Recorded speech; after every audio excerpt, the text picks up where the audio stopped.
যখন ওনারা শুটিং এ যেতেন ওনারা রুম লক করে থাকতেন। ও বাবার সাথে থাকলে বাবার মতোই হবে। আমরা চাই না যে ও বড় হয়ে আরেকটা আলবি হোক। না, সব শেষ না, অ্যাটলিস্ট এটা উনি সরাসরি লাইভে এসে হোক, ভিডিওর মাধ্যমে হোক, সুষ্ঠু বিচার চাই। হ্যাঁ, সুষ্ঠু বিচার চাই। এবং অভিনেতা আলবিকে, ইকরাপুর পরিবার এবং আপাম্ম জনগণ যারা আছে, যারা কষ্ট পেয়েছে ঘটনায়, সবার কাছে উনি ক্ষমা চান।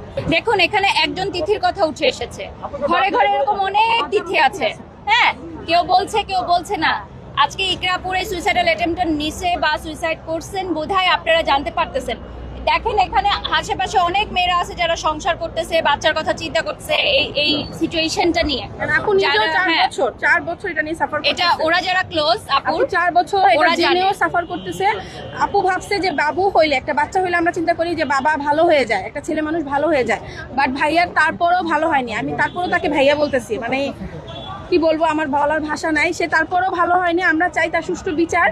আমরা সবাই চাই ওরা নানুর কাছে থাকুক, কারণ আমরা চাই না যে ও বড় হয়ে আরেকটা আলবি হোক। আমরা চাই না ও বড় হয়ে আরেকটা আলবি হোক। ও বাবার সাথে থাকলে বাবার মতোই হবে। আমরা এটা চাই না, কারণ সে তো ছিলই না, তাকে মা পালছে। সে কি ছিল? সে ভালো ব্যস্ত থাকে, যে মিডিয়াতে কাজ করে, স্বাভাবিক। এটা সে অনেক ব্যস্ত। আমরা এটা চাই ভাইয়া যেন মিডিয়াতে না থাকতে পারে। আপনারা বয়কট করলেন, মিডিয়া থেকে বয়কট। হ্যাঁ, মিডিয়া থেকে বয়কট। অভিনেতা আলবি উনি নিজেই এটা স্টেটমেন্ট দিয়েছেন যে ইকরাপুর ওনার কাছে ডিভোর্স চেয়েছিলেন। তাহলে হতে পারে সত্য, হতে পারে মিথ্যা।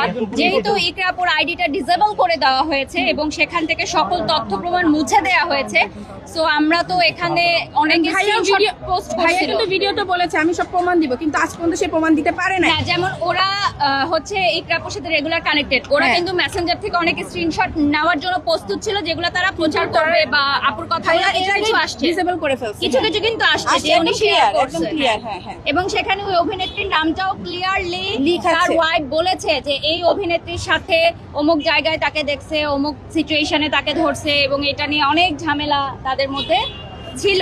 তো এইটার কিন্তু স্টেটমেন্ট অলরেডি ওনারা দিয়েছেন যে ইকরাপু ওনাদেরকে শেয়ার করেছেন, যেহেতু ওনারা অনলাইন প্ল্যাটফর্মে অনেকেই জানিয়েছে। দেখুন, একজন মৃত মানুষকে নিয়ে তো আমরা এখানে কথা বলবো না। যেটা উনি বলেছেন ওনার ভিডিওতে যে ইকরাপুর অনেক বদ অভ্যাস ছিল। তো এগুলো নিয়ে আসলে কথা বলার পিছনে যে মানুষটা মারা গেছে তার ভালো গুণ বা খারাপ গুণ আমরা এগুলো নিয়ে কিছু বলতে চাই না। আমরা জাস্ট এটুকুই বলতে চাই যে এটা সুষ্ঠু তদন্ত হোক, যে এটা হত্যা নাকি আত্মহত্যা। নাটক পাড়ায় যারা আছেন, যেসব প্রডিউসার, ডিরেক্টর, অ্যাক্টর, অ্যাক্ট্রেস এই বিষয়টা জানতেন, তারা কেউ আজকে মানববন্ধনে আসে নাই। তাদেরকে অনেকবার বলার পরেও একজনও আসে নাই, এবং কেউ সোশ্যাল মিডিয়াতে এটা কোনো একটা পদক্ষেপ নেয় নাই। এটার রিজনটা কেন নেয় নাই? তারা কি চায় এরকমই হোক? এরকম অনেক ইকরা মারা যাক? তারা কি এটাই চায়? আমাদের মিডিয়ার মানুষদেরকে খারাপ বলে, ওরাই খারাপ বলবে। আমি মিডিয়াতে কাজ করে আসছি অনেক বছর, এখন আমি সোশ্যাল মিডিয়াতে কাজ করি। ওরাই খারাপ বলবে যে না, মিডিয়া সবাই মনে হয় এমন, তাই না? যেহেতু আমাদের অভিনেতাকে নিয়ে কথাগুলো উঠছে, ওরা সবাই বয়কট বলতেছে, অভিনেত্রীকে নিয়ে কথা জড়াইছে, এবং একজন ডিরেক্টর স্টেটমেন্ট দিয়েছে যে তার নাটকের শুটিং এ যখন ছিলেন, ডিরেক্টরের বউ স্টেটমেন্ট দিয়েছে যে যখন ওনারা শুটিং এ যেতেন ওনারা রুম লক করে থাকতেন ঘন্টার পর ঘন্টা। আপনারা দেখেছেন ওই ভিডিও? হ্যাঁ। তাহলে এই স্টেটমেন্টটা কোথা থেকে আসলো? এটা তো ওনাকে খণ্ডন করতে হবে যে একজন আর্টিস্ট সেটে গিয়ে কেন রুম লক করে থাকবে? কাজ আমরাও করেছি, কাজ অনেকে করে, কিন্তু আমরা তো রুম লক করে থাকি না কখনো আমাদের কো আর্টিস্টদের সাথে।